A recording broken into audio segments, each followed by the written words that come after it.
Hey everybody, Lewis here with Status Coup. Today is August 30th. It's a Wednesday, 2023. We've got a lot to get to today.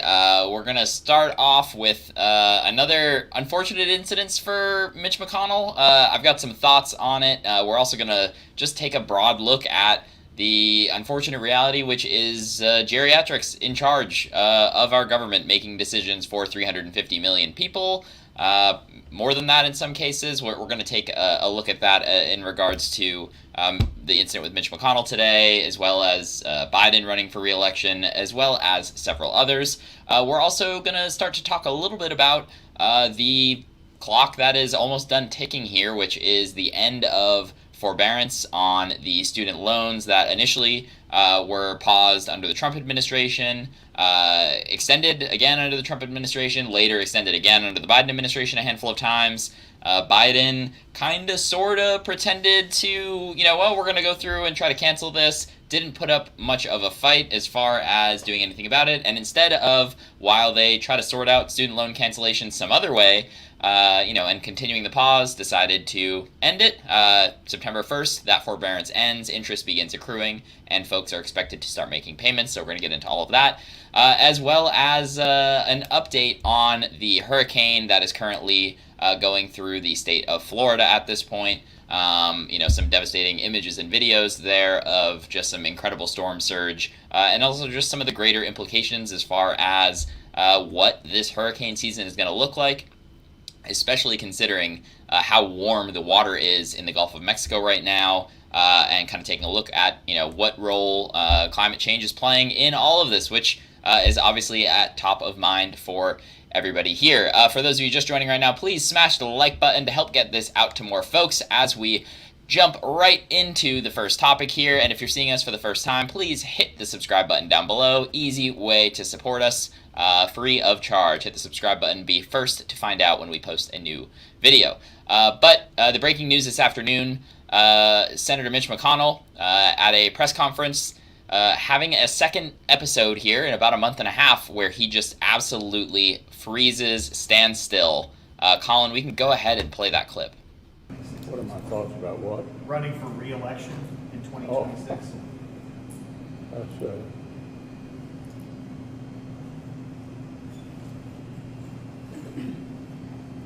Did you hear the question, Senator? Running for re-election in 2026?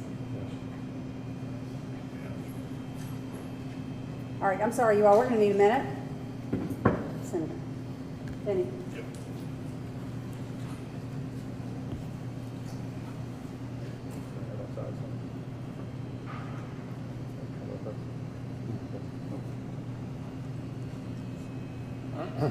okay.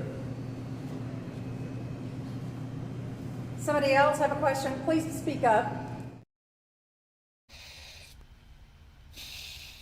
I mean, not much to add to that. I mean, he actually did stay up there and take some more questions. It was incredibly awkward. I'm surprised that his staff there kind of seemingly kept putting him through this. We can play the next clip here where his staff member is repeating questions to him, essentially like yelling in his ear, and he gives some mumbled answers to these. It's another short clip here. Go ahead, Colin. Senator Daniel Cameron, do you have a comment on Daniel Cameron? Well, I think the government race is going to be very close. Far and away the best candidate we could have nominated. And the state has become increasingly Republican. In fact, the government is the only Democrat left.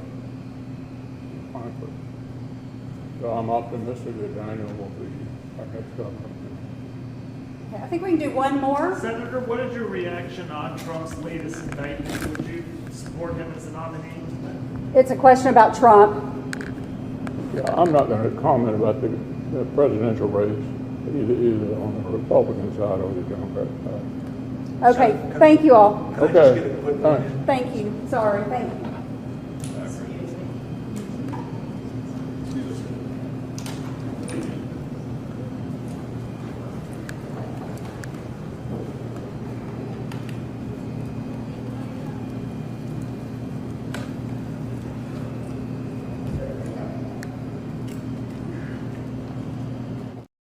And again, Senator McConnell looking pretty rough right there. And just, I do feel bad as a person. You don't like seeing elderly folks dealing with issues like this.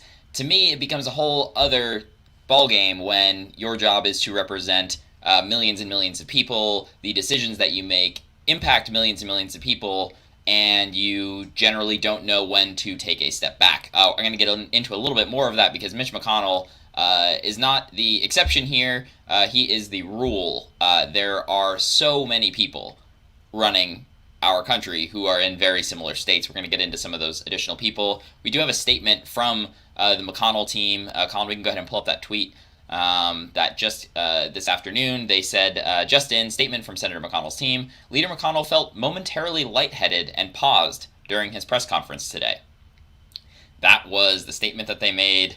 Definitely concerning, considering this is not the first time this happened. We didn't get a ton of information when it happened just over a month ago as well. So this is now a recurring pattern. We are going to play the video from just 35 days ago when Senator McConnell had a similar instance that lasted even longer. Operation and a string of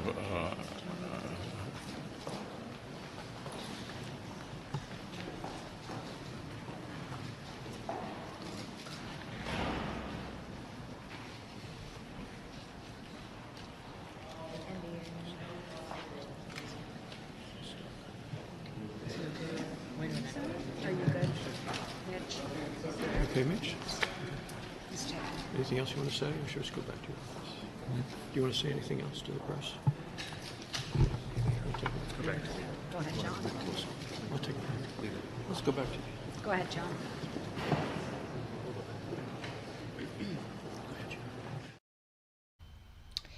So again, in 35 days, this has now happened twice to Senator McConnell. He is the leader of the Senate on the Republican side.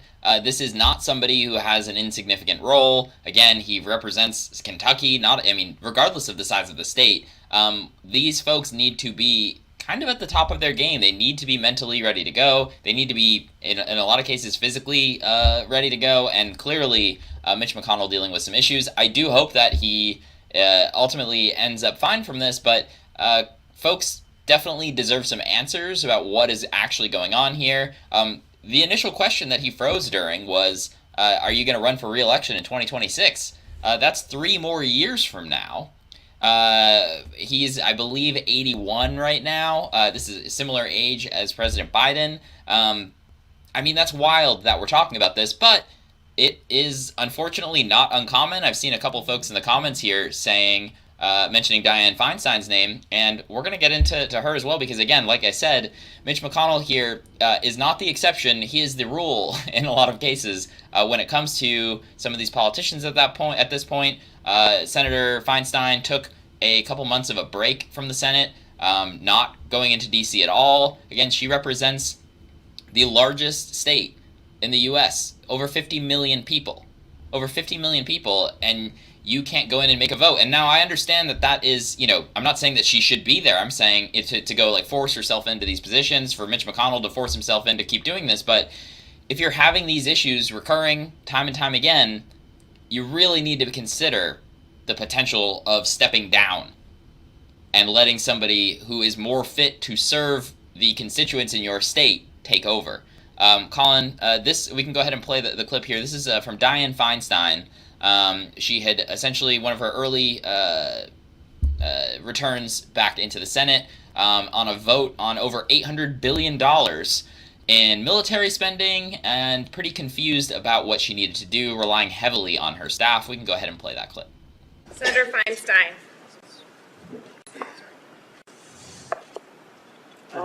Say aye.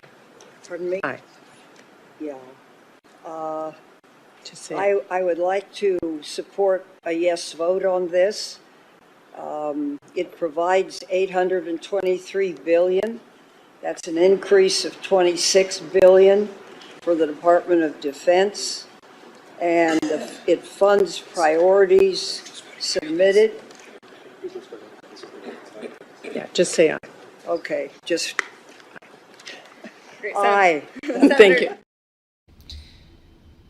I mean, again, these folks, I understand relying on your staff for basic things. You can't know everything about all of this. However, it's pretty clearly that they were just going through and asking for an aye or a no vote on this, and instead she's, just reading whatever piece of paper is in front of her, whatever information she had there. There's more to it as well. We're going to pull up this article here. She was very confused at one point as to why Vice President Harris was casting a tie-breaking vote during a meeting in the Senate. Colin, we can go ahead and pull up this clip from the New York Times. And I've got this right here as well. The headline, Dianne Feinstein relies heavily on staff to function in the Senate, the New York Times. We're going to skip down quite a ways here. Further down on the page, all senators rely heavily on staff, but for years, Ms. Feinstein's memory problems have meant that she has needed far more support than other senators. Briefing her on the news of the day requires longer sessions and more background information. At times, she has expressed confusion about the basics of how the Senate functions. When Vice President Kamala Harris was presiding over the chamber last year in one of the many instances in which she was called upon to cast a tie-breaking vote, Ms. Feinstein expressed confusion, according to a person who witnessed the scene, asking her colleagues, "What is she doing here?" Staff members have been overheard explaining to her that she cannot leave yet because there are more votes to come. Since she has returned to work on a limited schedule as she recovers from shingles and multiple serious complications, Ms. Feinstein's office has made sure that she is never alone and is heavily protected. The Capitol Police and the Senate Sergeant-at-Arms have gone to great lengths to keep Ms. Feinstein shielded from photographers and reporters, the Los Angeles Times reported, helping to create a bubble around her as aides run interference on her behalf. Reporters have been asked at times to keep a respectful distance from the senator, while staff members have tried to hide her from photographers.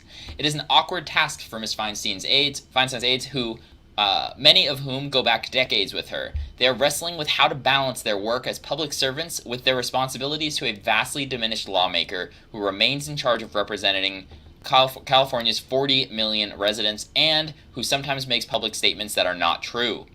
After the New York Times revealed this month that Feinstein had encephalitis brought on by shingles, a condition that had not been disclosed by her office, she denied the story, telling a CNN reporter who managed to approach her at the Capitol that she merely had a, quote, bad flu. Her spokesman, Adam Russell, later released a statement correcting her and confirming that the senator had encephalitis, which he said had resolved itself in March. Mr. Russell said she also had Ramey-Hunt syndrome, which can cause facial paralysis. They have a responsibility to give her brutally honest counsel and then adhere to her wishes, as she and not they were elected, David Axelrod, a former top advisor to President Barack Obama, said, and they have an obligation to help her meet her own responsibilities to her state and the office.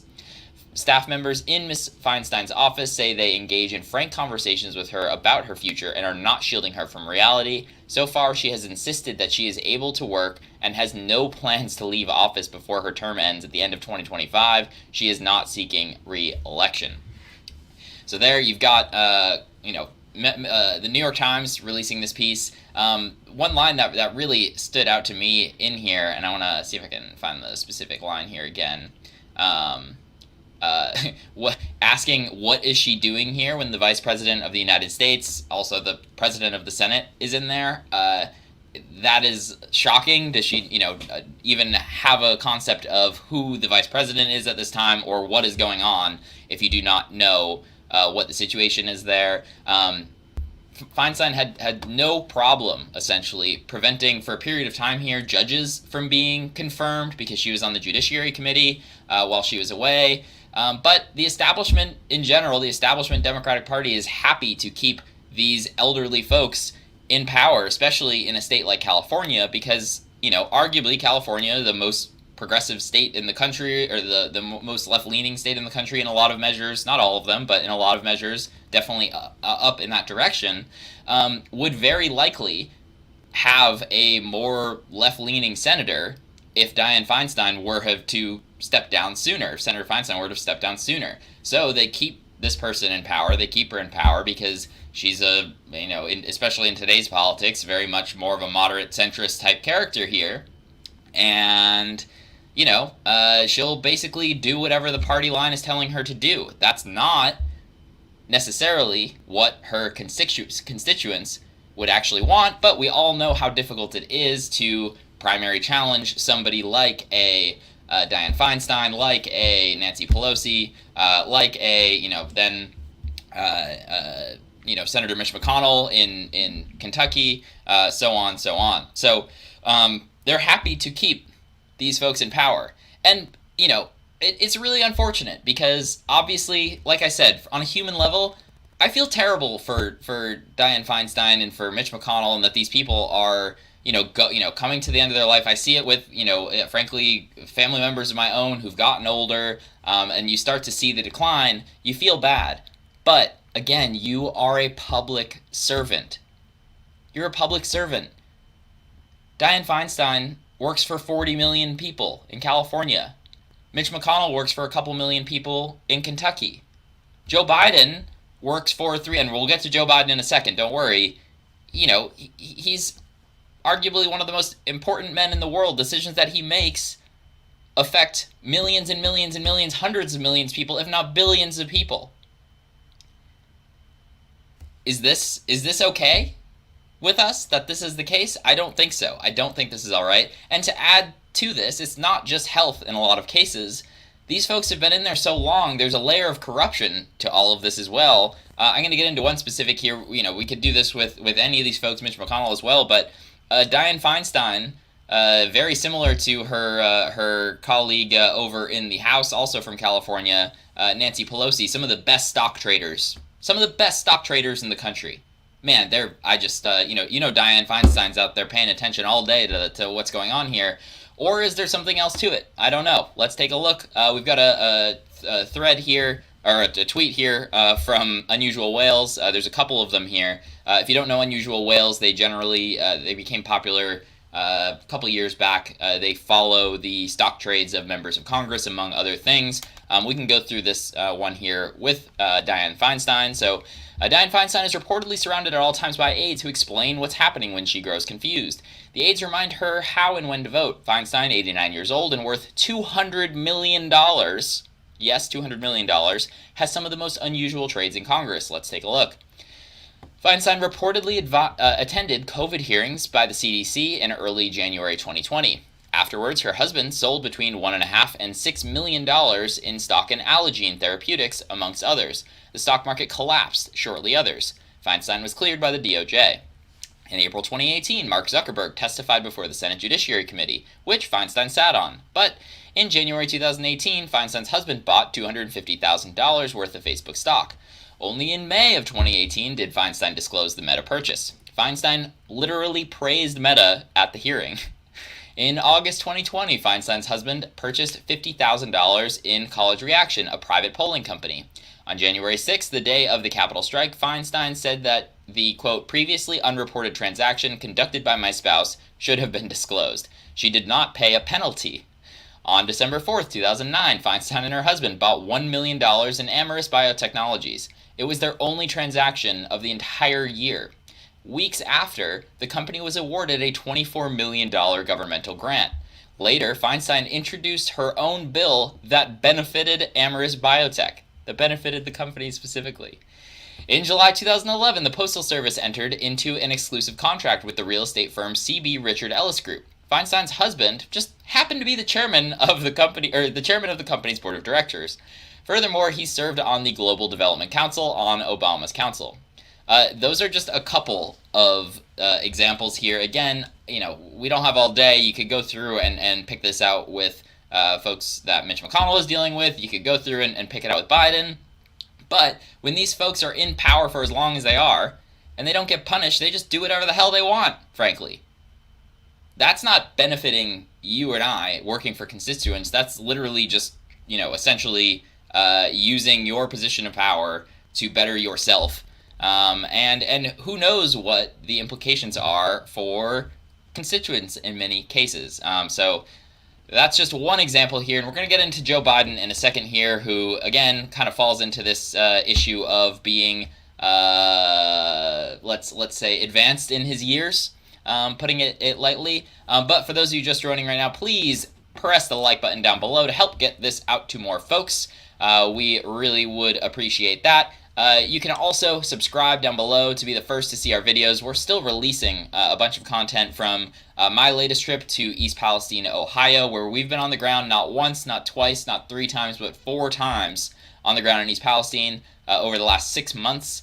John Farina, I believe just this week, was down in Atlanta continuing to cover the Cop City nightmare that's essentially going on down there. Tina Desiree Berg's been out there with John a couple times as well. Colin's been out there. Jordan this summer had the trip out to Kalamazoo as well as Flint again. So if you want to see the real on-the-ground reporting that we at Status Coup take seriously, please subscribe down below and potentially consider becoming a member. StatusCoup.com/join for as low as $5 to $10 a month.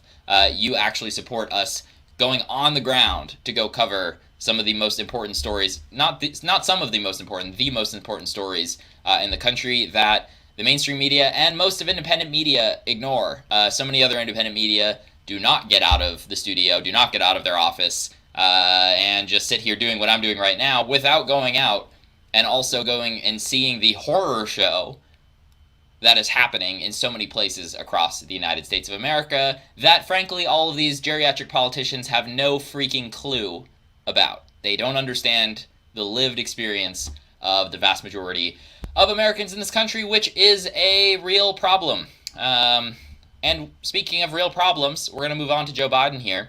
Joe Biden is the third that we're going to go through today as far as politicians who are advanced beyond their years and in some cases here showing it quite a bit. I just pulled a couple of clips from really just the last week and a half, maybe 2 weeks. So that gives you an idea of how much you have to work with on this. Let's take a brief listen to President Biden's speech while being out in Maui just about a week and a half ago. I don't want to compare difficulties, but we have a little sense, Jill and I, what it's like to lose a home. Years ago, now 15 years ago, I was in Washington doing Meet the Press. It was a sunny Sunday, and lightning struck at home on a little lake that's outside of our home, not a lake, a big pond, and hit a wire and came up underneath our home into the heating ducts, the air conditioning duct. To make a long story short, I almost lost my wife, my 67 Corvette, and my cat. But all kidding aside, I watched the firefighters, the way they responded. You know, there's an old expression. I grew up right across the street from a fire hall in Claymont, Delaware. And how in the world, after the 2020 primary that the Democrats had with 20 candidates, and sure, most of none of those candidates are perfect. Some of you might have favorites in one or another. How, after having 20 freaking people, more than 20 people, running for president in 2020, that do we get that? I mean, I know how. I know why. It's because the DNC's got their dirty tricks that they'll play every single time, but it's just, I don't know. It's ridiculous. Biden here, again, Maui dealing with these terrible, terrible wildfires, all sorts of issues with the response. The federal government initially offered these folks who lost their homes $700 in rental assistance. What good $700 is going to do? Maybe 3 nights at a hotel, maybe, if you're lucky. These folks just lost their entire, not just their entire home, but their entire community, all of their neighbors, all of their friends who live close by. And many of them have friends who lost their lives, and many people lost their lives. And you're going to go up on stage, have a bumbling speech about how you almost lost your 67 Corvette and joke about it in front of these people? That seems respectful. And you can't even do it in an eloquent way. Like, it's so frustrating that these are the folks who are in charge, and that these are the folks who we seemingly are stuck trusting, at least for the time being. I hope that this doesn't last very long. I cannot believe that these are the options we're with right now. And it gets worse because at this event later on, it seems like President Biden potentially was falling asleep listening to folks who just, like I said, lost their home, lost their community, lost their neighbors' homes, and lost many loved ones, falling asleep and kind of waking himself back up listening to these folks' stories. Colin, we can go ahead and play that next clip. Never met before. We are a community that relies on family, on ohana, whether by blood or by friendship. But like many others, my son's home burned down. My daughter's home burned down. My home burned down. My parents of 59 years home. That's disgusting. That's terrible. But when you remember that he's 81 years old, had to take that long flight over to Hawaii, I mean, my grandparents would probably be pretty sleepy. Heck, I might be a little sleepy, but I wouldn't fall asleep after these people just lost as much as they did. Are you kidding me? Your job is to be there, to shake hands, to talk to people, to comfort people, and you can barely keep your eyes open, literally nodding off. This is what we have right now. The geriatric states of America. Terrible. One more from Maui, because, again, you don't need to look very far to see the state that President Biden is in right now. This is after wrapping up another speech, some confusion, some real hand-holding coming from one of the Hawaii senators. Colin, go ahead and play the next clip. Ready? You want to grab that water for a second?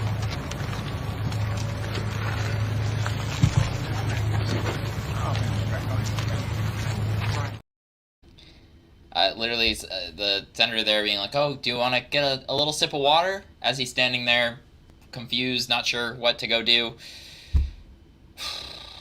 This is what we're stuck with. This is what we have right now, running the country. Again, how we end up in a situation where we had 20 candidates running for president, and we pick the most out-of-touch old man possible. And frankly, you know, I'm sorry, I'm probably sounding very ageist throughout all this, and you know what, when it comes to being the leader of the free world or whatever, maybe I am, okay? I love my grandparents to pieces, right? I don't want them making the decisions that affect literally hundreds of millions of people. I don't want that. And they shouldn't want that. Why in the world is, in the case of all three of these that we just went through here, Dianne Feinstein, Mitch McConnell, Joe Biden, so many others. I could go through so many others. They're all in their late 70s, 80s, 90, you know. Is Dianne Feinstein even 90? Colin, you might know if Dianne Feinstein's 90. I don't know. She might be 90. I'm not sure. Regardless, why wouldn't they want to just... Dianne Feinstein's got $200 million she's worth. Fucking go sit on a beach with your grandkids and, like, take them on vacations and go do fun stuff. Why exactly 90? She's 90 years old. Why the hell would you not just call it a day? Be remembered for the stuff you did, you know, when you were in your prime. Instead, Dianne Feinstein will be... Oh, wow, that's pretty funny. Chris, I see this. Oh, wait, I need to... Geriatric mandering. I like the new term. I like it. I was trying to come up with a geriatricocracy earlier, but there is a word for it. I like that. But why aren't these people relaxing and hanging out with their grandkids? Go on a cruise or something. I don't know. Or in Feinstein's case, get a freaking private yacht. Instead, you're going to go, like, be wheeled around in your wheelchair and, like, make confused votes in D.C.?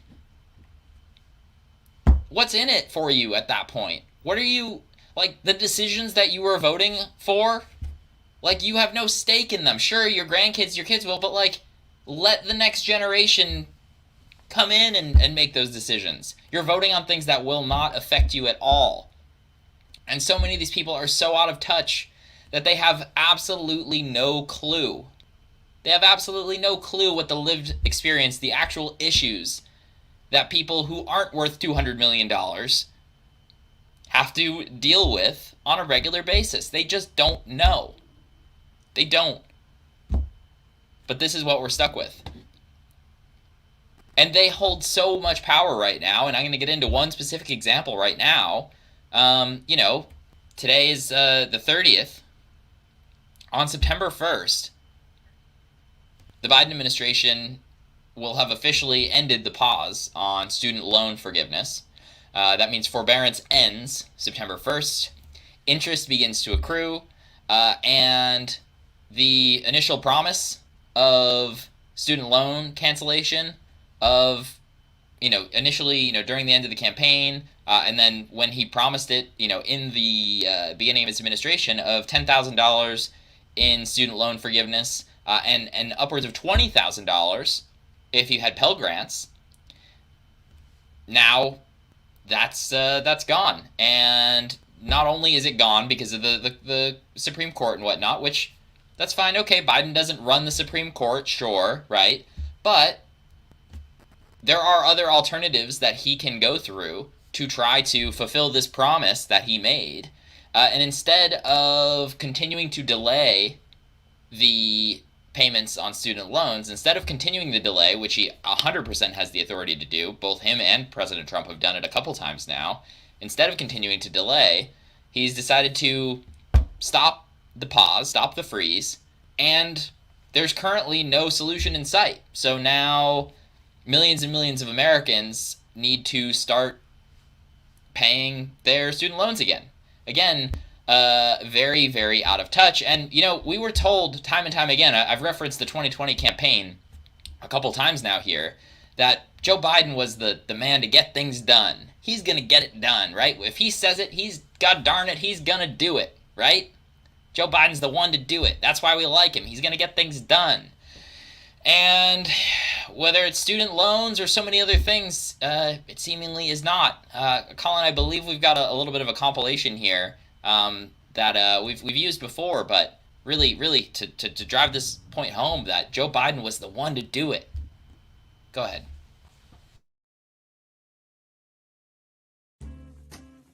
Look, folks, let's talk about progressive. Progressive is getting things done, and that's what we got done. Senator Manchin and I are going to get something done. Thank you. Can't do much right now. Russia's responsible.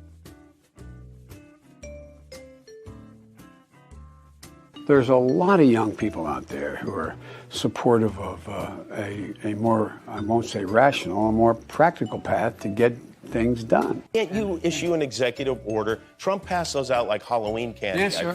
Well, what I don't want to do, and I'm not being facetious, I don't want to emulate Trump's abuse of the Constitution. He doesn't just talk about aspiration. He actually works on aspirational things that can be achieved, and he has a track record of doing that. They want to get things done. When we first met Willems on Labor Day, she was weighing two options. Biden would be my pragmatic choice. The Constitution. I can't dictate this stuff. I can do the things I've done, and any executive action I can take, I'll continue to take. But I can't outlaw a weapon. I can't, And of course, Joe Biden and Elizabeth Warren. There are basically two lanes now, a progressive lane and a pragmatic lane. He also believes that everyone should be held to the highest standard, but he'll let members of the leadership in Congress and members of Congress determine what the rules should be. He, in fact, can get things done. I have watched it. A chance to look at Joe Biden again as somebody who is a pragmatic progressive. Just by temperament and culture and background, Joe Biden seems less ideological and more pragmatic. The president continues to believe that no one should be in jail because of drug use. I don't have an update here. We are continuing to work with Congress. Joe Biden just came out with a really strong defense to the controversy over comments that he made. While touting his campaign theme about his long record of bringing opposite sides together to get things done, Biden talked about working in the Senate in the 1970s with avid segregationists and opponents of civil rights. We got things done. We can't take immediate action that I'm aware of yet to figure out how we bring down the price of gasoline back to $3 a gallon. And we can't do that immediately with regard to food prices either. Voted for Trump. All right, Colin, that's good for now. You heard it. All those real intelligent politicos telling us Biden was the one. Biden's going to get things done. We've all seen where that's gone, and we're going to really get into what the voters think about it in a second here, because based on Biden's polling numbers right now, I think the American public is a little bit less convinced. I don't know. To wrap this part up here, though, on student loans, again, this just to hit the point home, Biden and so many of these geriatrics running the show in the Senate and in the House have no clue the absolute crippling debt that so many people are in. They don't understand the idea that back when they went to school and they walked uphill both ways through the snow, and they paid their way through college, god darn it, they worked nights and weekends, blah, blah, blah, blah, blah. I'm sorry, but college was extremely affordable back then in comparison. Sure, it might have been a little bit of an expense, right? No doubt that some of these guys were working their on the weekend or something. But if I could have worked worked through the weekends and, made some money during the summer and paid off my semester before, I'd take that deal. But instead, in the case of people around, I'm almost 30 years old. A lot of folks in the millennials and Gen Z are going through this right now. You go through high school and your guidance counselor essentially pushes you to go to college. It's like, yep, go to college, go to college, go to college. They're not pushing trade school at all. They're not telling you anything about the debt. They'll show you how to go fill out your FAFSA to go get unlimited amounts of debt to pay for college. But the option is really college, college, college, or else like, ooh, you're going to just enter the workforce. And so what happens when that ends up the case, parents who might be more financially responsible might be able to give their child a little bit more information one way or the other, but let's face it, not every parent is, they're the best with money. That's not the kid's fault. So a parent will be like, yeah, go ahead, fill out I'll fill it out for you. Here's, go take out $250,000 in loans. And then you end up in the position where, you take out $200,000 in loans, you get a 4-year degree in something, and you realize, holy shit, this is a lot of money that I need to pay back. And we're essentially letting 17-year-olds make that decision. So, hard to blame the 17-year-old for some failure of the public education system, but I don't know. That doesn't seem like a fair deal to me. There's a whole lot of broken issues with this system as a whole. I'm not going to get into all the details of it right here, but Joe Biden and so many of these other people in Congress don't understand that. They're all saying, oh, what about the people, in my generation? We all worked while we went to college, and we worked the summers, and, in a couple of years we had our loans paid off. Even in 10 years we had our loans paid off, and they were paying, $100 a month or whatever it might be.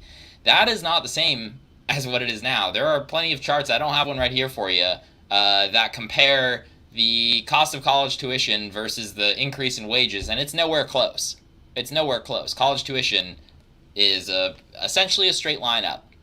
And again, it's not a problem that the majority of these elderly folks running the country are really acutely aware of the experience that people in reality have.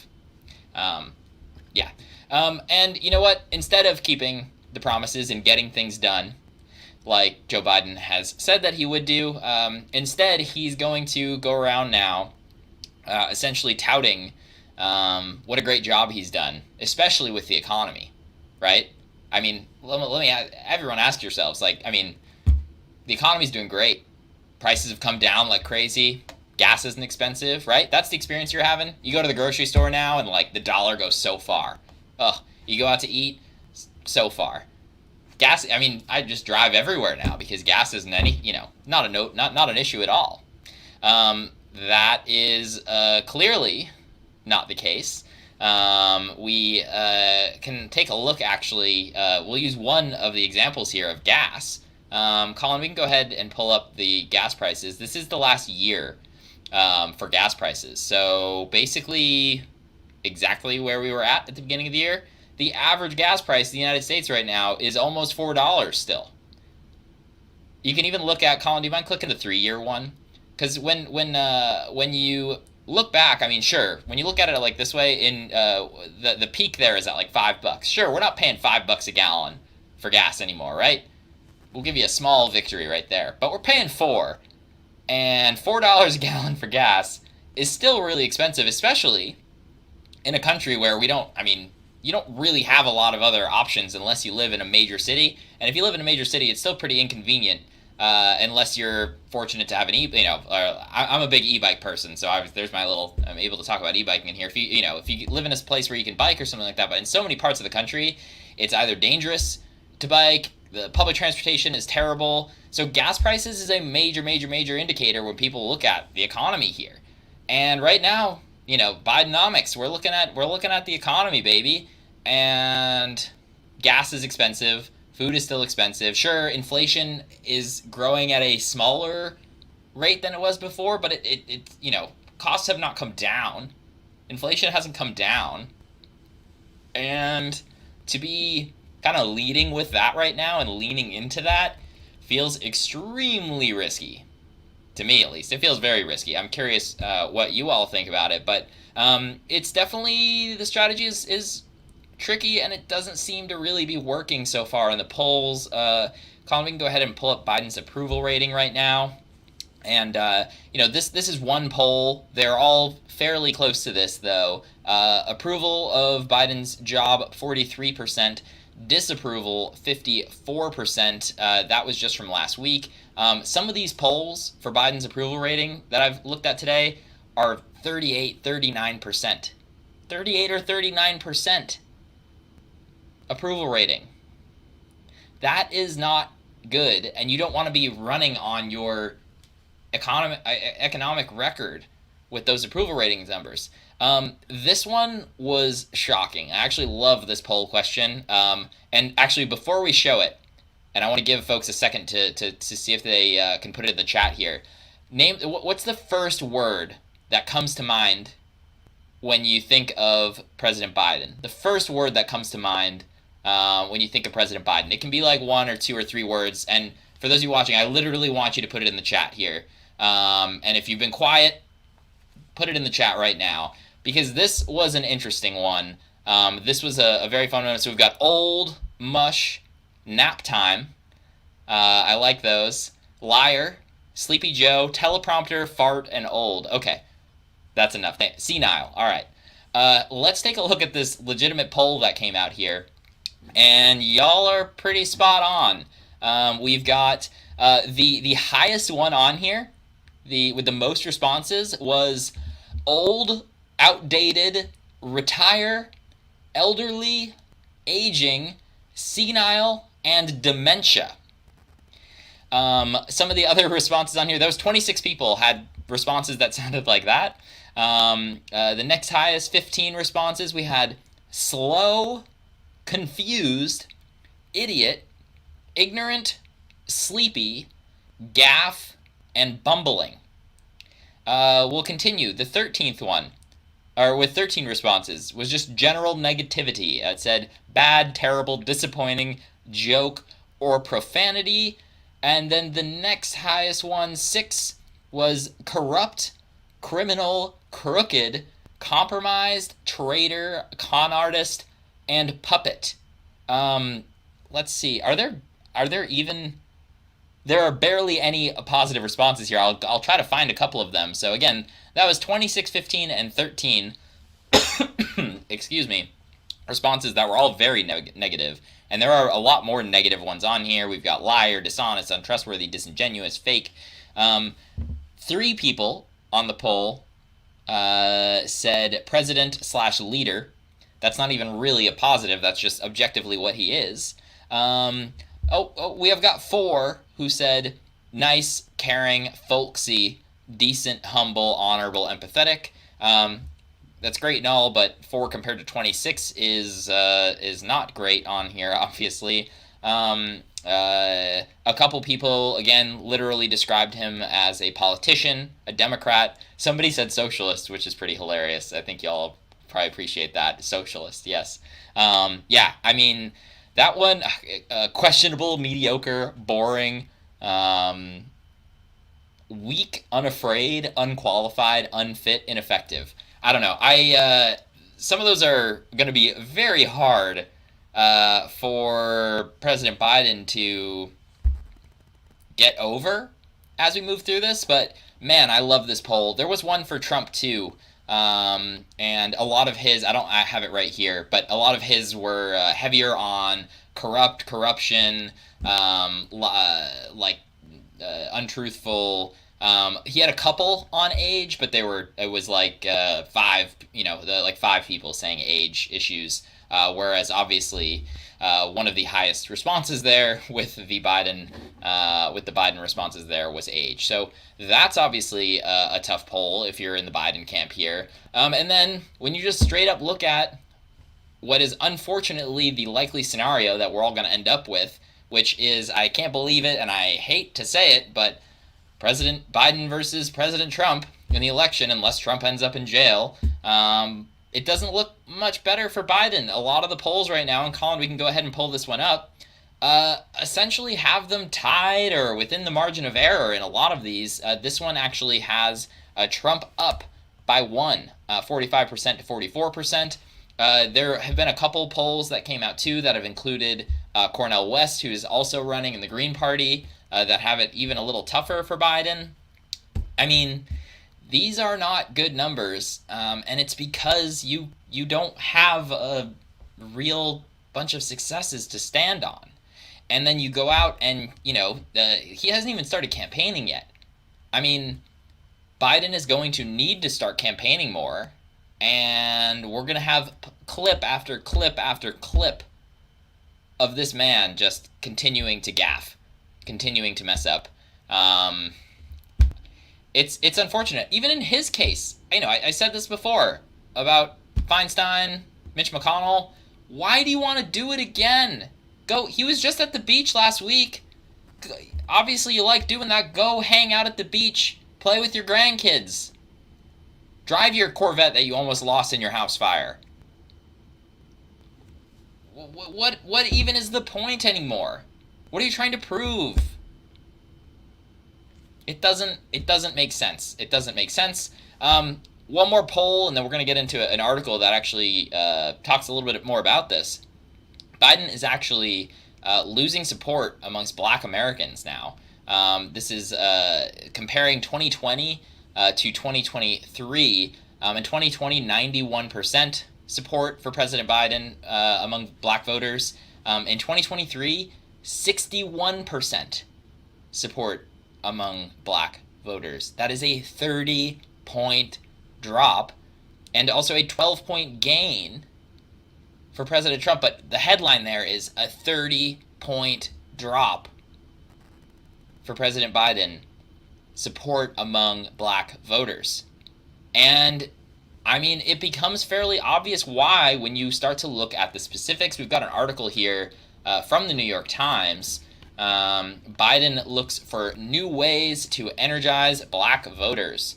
During a recent town hall with Congressional Black Caucus, Vice President Kamala Harris offered a gut check to the 200 people who had gathered to take stock of the civil rights in America. We're looking at a full-on attack on our hard-fought, hard-won freedoms, Ms. Harris told the crowd, which erupted in applause as she spoke. So much is at stake, she said, of the 2024 presidential election, including our very own democracy. In 2020, President Biden promised Black voters he would deliver a sweeping racial equity agenda that included a landmark federal voting rights bill, student loan relief, criminal justice reform, and more. 3 years later, with much of that agenda thwarted by Congress or the courts, the White House is looking for new ways to re-energize a crucial constituency that helped propel Mr. Biden to the presidency. I love how they gave him a little bit of cover there, saying it was thwarted by Congress or the courts. He could have absolutely pressured Congress to do more, but regardless.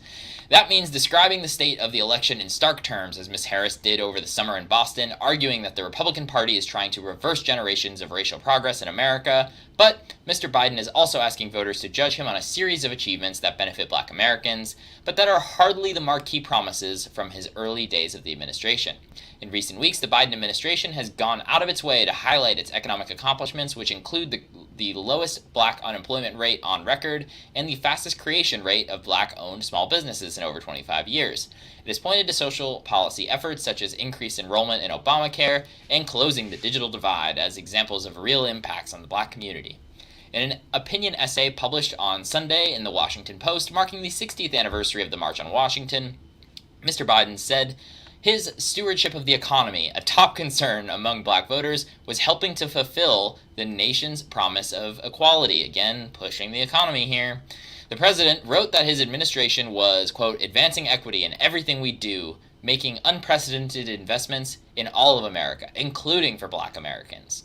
Administration officials acknowledge that some of those advances may not immediately resonate with a population that sees its constitutional rights under assault. While polls show continued strong support for Mr. Biden among Black voters, there are growing concerns about an enthusiasm gap among the most loyal constituencies in the Democratic Party. I wonder why there's an enthusiasm gap.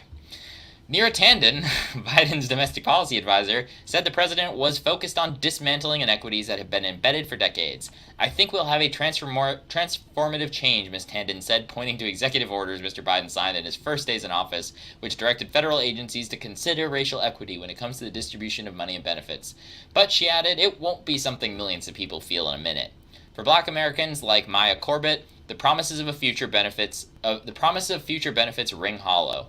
Quote, look at these promises that this administration has made. It's like a whirlwind, said Miss Corbett, 27. What can I grasp onto when all of these things are being taken from me?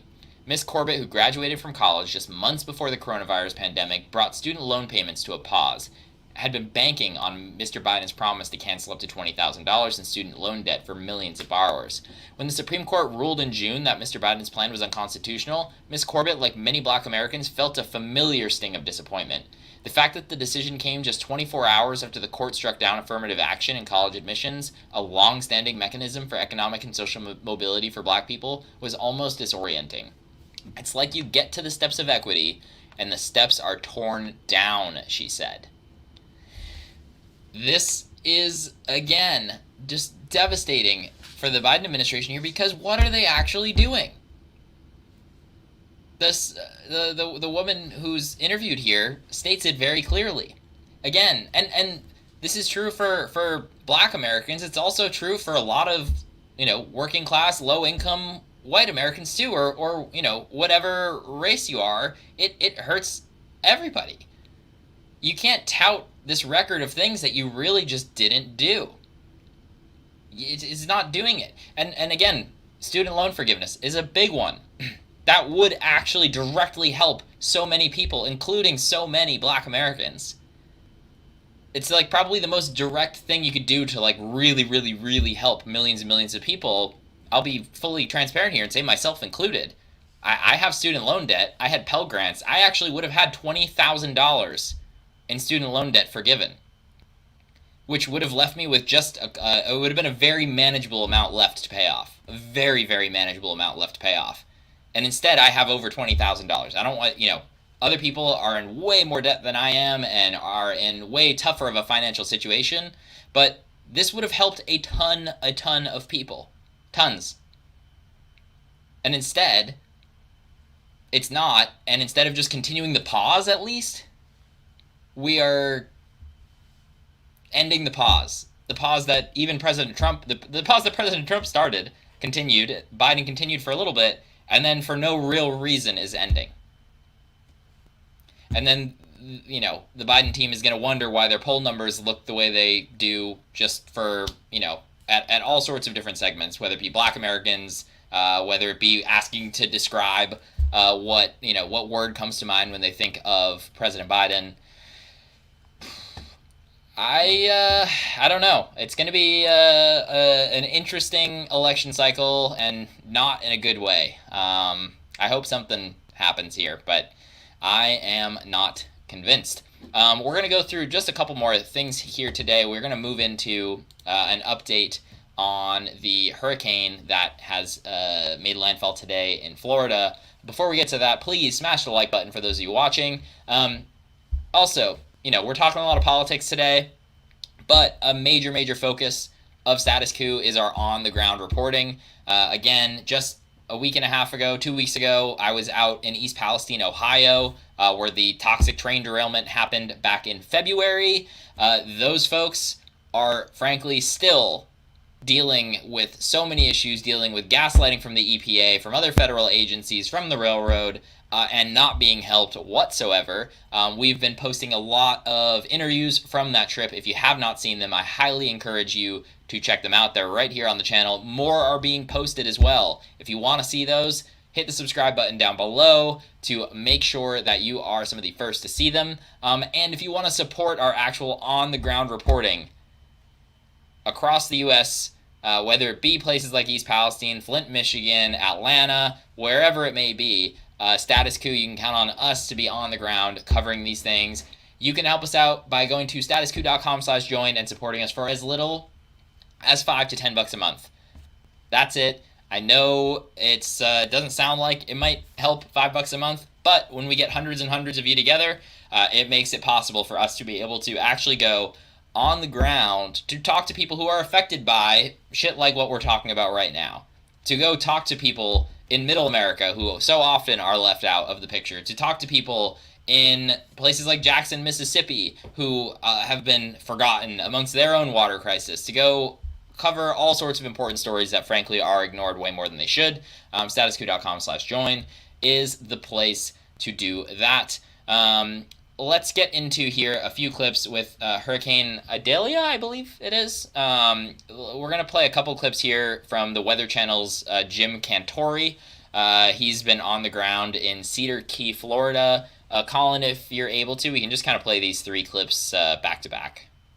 Hurricane Idalia coming ashore now. We have an official landfall from the National Hurricane Center. Keene Beach is the location. We're, of course, in Cedar Key, where we continue to see water rise, probably past the record now that we had back in Hermine from 2016. And we have water entering homes. We have some structural damage floating around here, and I'll show you that in just a minute.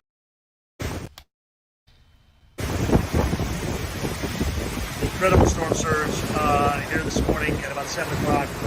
Sitting there, look at one of the marine markers coming through. That's a marine marker right there. So that's big water, big wave action. It's approaching the houses here on First Street. And then look at this. Literally right off the incredible storm surge here in Cedar Key. Maybe halfway there. Guys, incredible storm surge here at Cedar Key. Probably close to record-setting. Down the street there, you can see some of the water.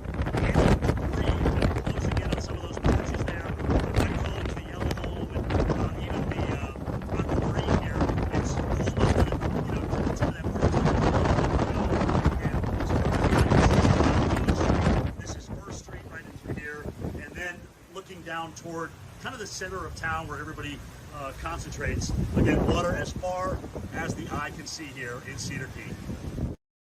Yeah, so again, that's in Cedar Key, Florida. We've got a couple other places here too. I did mention this before also. Super chats, absolutely welcome. I saw someone in the comments there make comment. If you've got thoughts on anything today, I will read all the super chats at the end, go through them one by one. Those are very much appreciated. But you saw some record storm surge there in Cedar Key, Florida. At one point, there's a bunch more clips online, obviously, and we'll get to a couple more. I mean, you've got entire first floors of houses in a lot of cases underwater, some records being broken. Some of the information is still coming in, so we won't know all of the details. I know in Tampa, Florida, they were dealing with some significant flooding. We also have this clip here from Perry, Florida, which looked aggressive, we'll say. Go ahead and play that clip.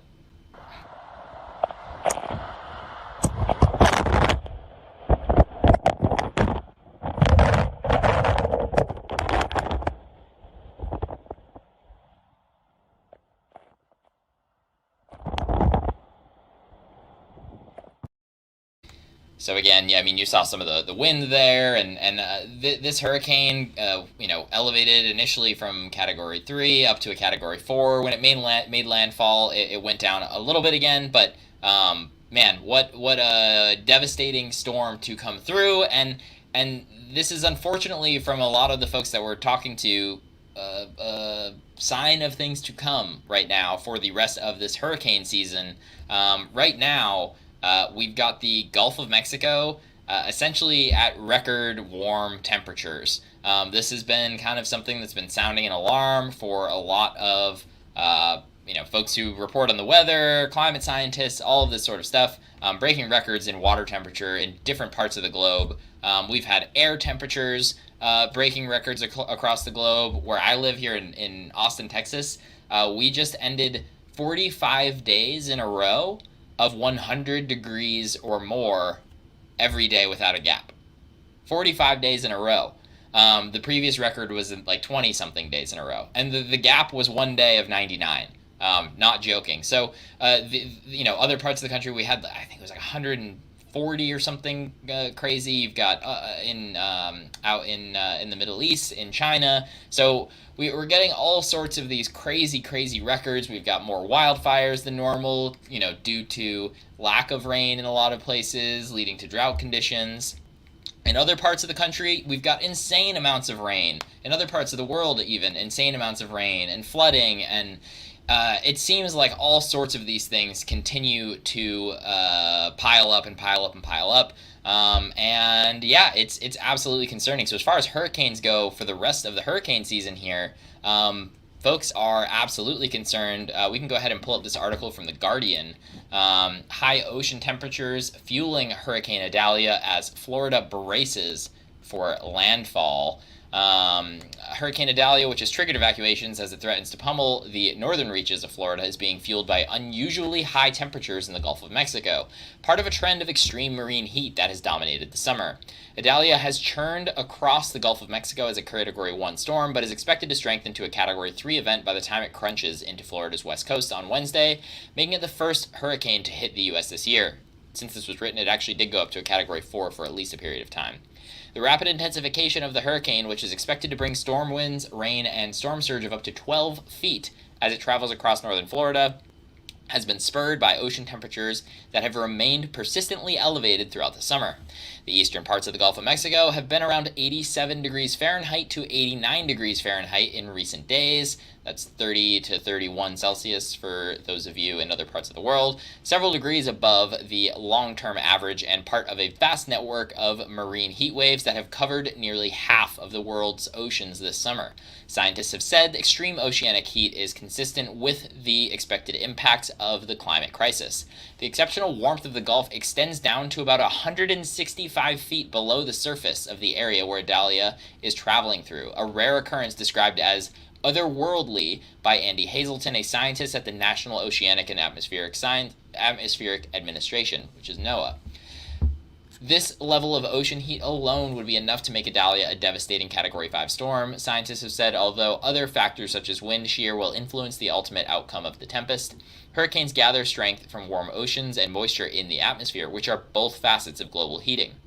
Studies have shown there is evidence that Atlantic hurricanes are becoming stronger and intensifying more rapidly due to these accelerants provided by the climate crisis.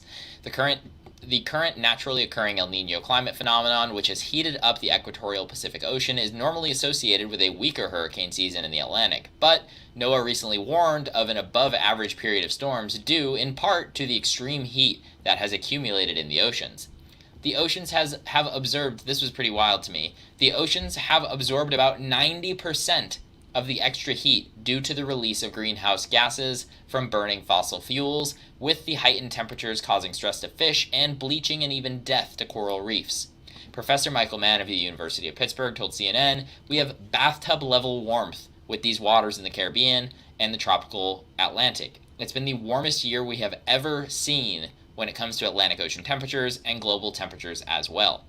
In July, the waters off the southern Florida coast were measured to be at 101 degrees Fahrenheit, a record temperature more often found in jacuzzis than the ocean, raised fears for the state's ailing coral reef. it continues to go on here, but again, devastating storm right now. Still kind of getting reports of how things are going. I know several, hundreds of thousands of people lost power. A lot of that is being restored as we speak. But definitely concerning with how warm the water temperatures are, and this being just the beginning of hurricane season. To connect all of these things together here, though, whether it be climate change, whether it be student loans, whether it be, insert your top issue here that's affecting you, a lot of these people in charge right now, they either don't have as much of a stake in it because they are, advanced in their years, like I said a little bit politely, although I said a lot of less polite things as well today. Those folks don't have as much skin in the game as you or I do. This is uncharted waters, if you will, speaking of ocean temperatures. Our Congress is older than ever. This shouldn't be normal. I'm not convinced that it's going to get any better right now, unfortunately, because in the system that we have right now, it is so easy for these people who are already in power and who've been in power for literally decades and decades and decades. Some of these people have been in power for like 40 years. They've got 40 years of experience fundraising. They've got email lists as long as, anybody's. They've got, phone call lists. They've got the corporate donors. They've got the people that they can go talk to so that when election season comes around, they're not worried about fundraising. When you have a new person trying to run against somebody like that, it's extremely difficult, if not impossible, in so many cases. So hard to do. It's not impossible. People need to do it.